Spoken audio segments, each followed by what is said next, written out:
call to the honourable member for Lingiari. Thank you, Mr Speaker. My question is to the Minister for the Environment and Water. How is the Albanese Labor government caring for our environment and heritage after a decade of neglect? Call to the Minister for the Environment and Water.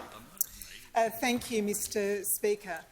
Well, our government is absolutely determined to protect more of what is precious, repair more of what has been damaged and manage nature better for the future.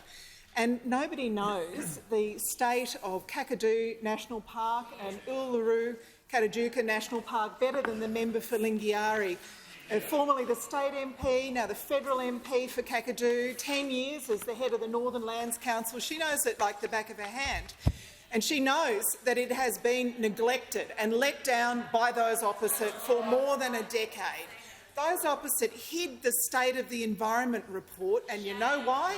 Because they left the state of the Australian environment in a bad state and getting worse. In contrast, what are we doing? We are doubling funding for Commonwealth national parks like Kakadu, like Uluru Katajuka, like Budiri, like the marine parks, because we know that what has been happening is the slow decline of our national parks.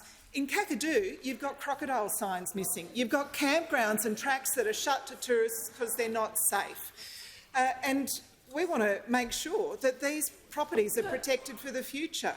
Sydney Harbour Federation Trust, we have invested $45.2 million because what we were left by those opposite were these properties in a state of disrepair. I visited with a number of local members to see the cracked seawalls, the convict-built architecture falling into the harbour, and we can't afford to let our national estate decline in this way.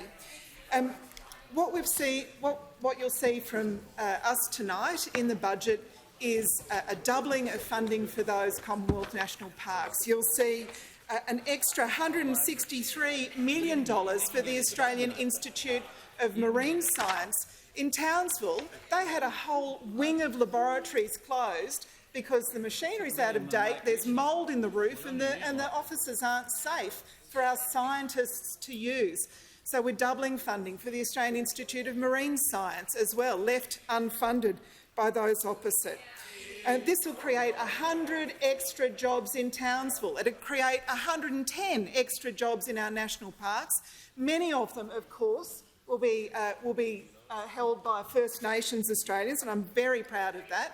That means a better tourism experience for people visiting our national estate, and most importantly, it means the places that are special for Australians, the plants and animals that are at risk will be better protected for us, for our kids, for our grandkids.